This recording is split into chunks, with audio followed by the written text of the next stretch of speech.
ध्यान क्यों करें? पहला प्रश्न, क्या हमें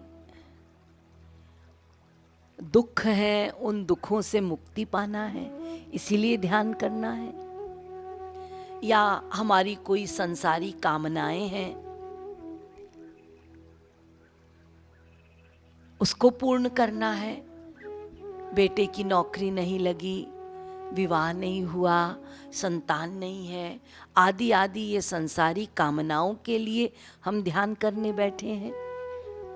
अथवा उनसे प्रेम करना है?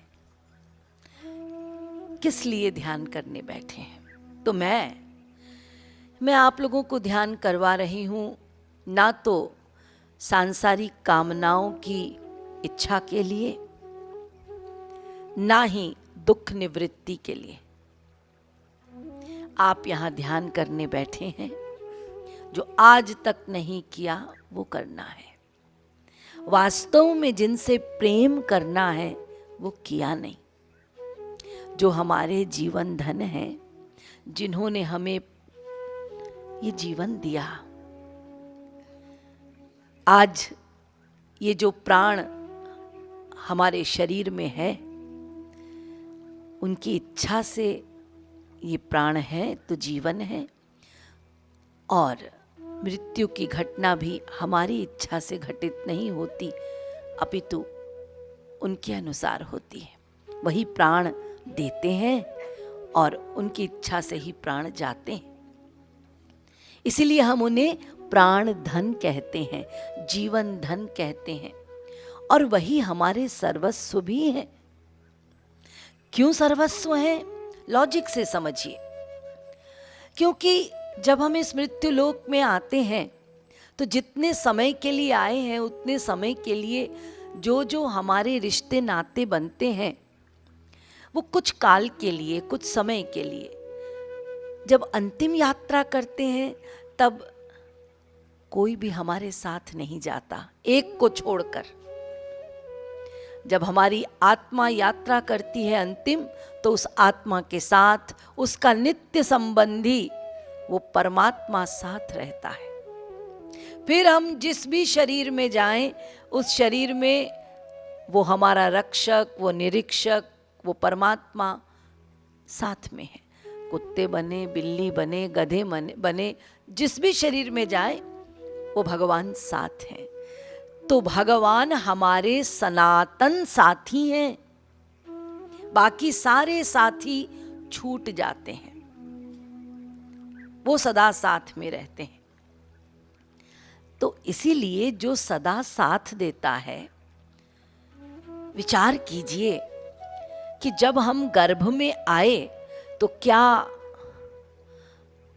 माता पिता ने लाया?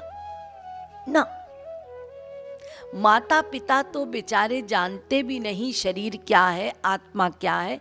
वो तो कामांध होकर विषय भोग कर रहे हैं। लेकिन वो वीर के 1/1000वें हिस्से से शरीर बन गया मां के गर्भ में। किसने बनाया ये शरीर? फिर वो बढ़ रहा है और कुछ महीने के बाद आत्मा भी आ गई। किसने डाली ये आत्मा? मां ने या पिता ने? वो बेचारे क्या डालेंगे, असमर्थ है। फिर मां के गर्भ में बच्चे का पोषण हो रहा है। मां जो खा रही है, बच्चे को अपने आप मिल रहा है, उसका वो पोषित हो रहा है। ये अरेंजमेंट किसने किया? ये व्यवस्था किसने की? कभी आपने विचार किया? फिर 9 महीने बाद जब वो धरती पर प्रकट होता है, दांत नहीं है, खा नहीं सकता, फिर व्यवस्था, मां के दूध की व्यवस्था। ये दूध कैसे बना? क्या मां दूध पीती थी इसीलिए बना? नहीं, मां कुछ भी खाए, कुछ भी पिए। भगवान व्यवस्था कर रहे हैं, मेरी संतान है, बाहर आकर क्या खाएगी पिएगी, इसीलिए मां के पास व्यवस्था कर दो। मां के दूध की व्यवस्था कर दी। देखिए सब कौन कर रहा है? जगत जननी, वो हमारे जीवन धन, वो हमारे प्राण धन, जिनको हमारी चिंता है। और जब हमको गर्भ में डाला, आत्मा दी, तो क्या हमने उनको कान में कहा था कि हमको मनुष्य बनाना, माँ के पेट में डालना, आत्मा भी डालना? क्या फीस दी थी भगवान को? कुछ नहीं। अपने आप सब कुछ कर रहे हैं निस्वार्थ भाव से। कोई हमसे स्वार्थ नहीं है उनका। और सनातन साथी, निस्वार्थ साथी। फिर अन्न की व्यवस्था, जल की व्यवस्था, तेज वायु, सब की व्यवस्था। यदि ये अन्न जल तेज वायु ना हो तो हम जीवित नहीं रह सकते एक क्षण को भी। तो विचार कीजिए कि हमको जिंदा कौन रख रहा है, हम हैं किसके लिए? तो वो है हमारा असली साथी। लेकिन ये ज्ञान नहीं हो पाता। हमने बस इतना सोच रखा है, हाँ कोई बहुत शक्तिशाली है, उसके हाथ में सब कुछ है, हम संसार में आए हैं तो बस जो चीज़ नहीं है उससे मांग ले, मिल जाएगी। हमेशा मांगा मांगा मांगा, भिखारी के समान। अरे जो पहले दिया वो क्या कम है? सब कुछ तो दिया है हमको। जरा उनके विषय में सोचिए, जिनके आंख नहीं, हाथ नहीं, पैर नहीं, सुन नहीं सकते, वो भी तो जिंदा है, वो भी तो चल रहे हैं। हमें क्या कमी की है भगवान ने? हमारे कर्मों के अनुसार हमें सब कुछ दिया है, फिर भी हम मांगते रहते हैं। और मांगो तब जब कोई रिलेशन हो। क्या आपके पड़ोस में आपका आना जाना नहीं है, लेकिन आपका कोई सामान खत्म होता है तो क्या आप जाके मांगते हो उससे? कैसे मांगेंगे भाई? कोई रिलेशन हो तो मांगे।